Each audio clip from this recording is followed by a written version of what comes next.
Talk to me about Kevin Sullivan. I had Kevin on the show. I love Kevin.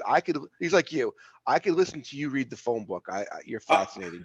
Kevin, my God, I can listen to him talk for days. Till this day, if Kevin's in front of me or I'm with Kevin and he's talking to me, I turn into that young boy. And because his knowledge is crazy. Yeah. And I got to know Kevin very personally. We worked together, and so there's another guy that put me under his learning tree and all these things. But Kev, it was funny. So I met Kevin in Japan. He was on one of the tours we were doing, and he's a genius, and thank goodness he has an eye for talent or something he sees, and as you've learned over the years, something doesn't happen right away, but people remember and then opportunities come up. Well, he called me one day. How he got my number, I had no idea. It was when Vader and Orndorff got into the big scuffle in WCW. Well, Vader got fired. He called me up. He said, "Are you still fat? And are you still wrestling?" I answered yes to both. There was a ticket for me to go to Macon, Georgia. Kevin met me in the Macon Coliseum in the bathroom with Bischoff and Hogan. The four of us had a 5-minute conversation. We all shook hands. I was part of WCW. But Kevin had been, from the minute I met him, he became an advocate of mine.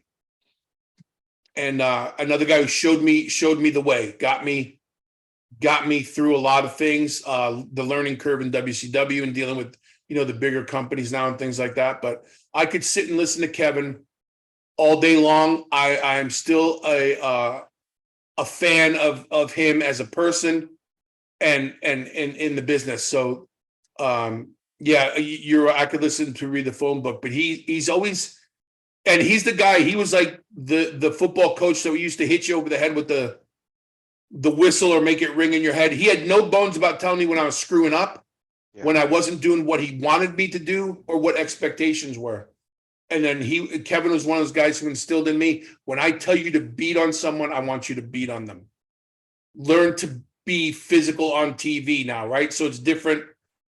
I learned to be snug and I could work stiff. Now work that way, but TV wise, and make it make sense so you can dance with the same guy for 6 months at a time and things like that. But Kevin was always there. He always put me in front of the right people at the right times. And there's a lot of people who say a lot of things about the booking and, the way things WCW went and everything else.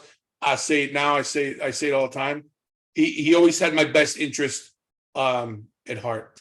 And I love that guy and respect him. So, okay. To get into Puerto Rico, you have to be willing to get shot. To work for WCW, you just have to be fat, right? Yeah. In Puerto Rico, you got to be willing to get shot. In Japan, you got to learn how to shoot. And in WCW, you had to be fat and be able to move. Oh, man. That's awesome.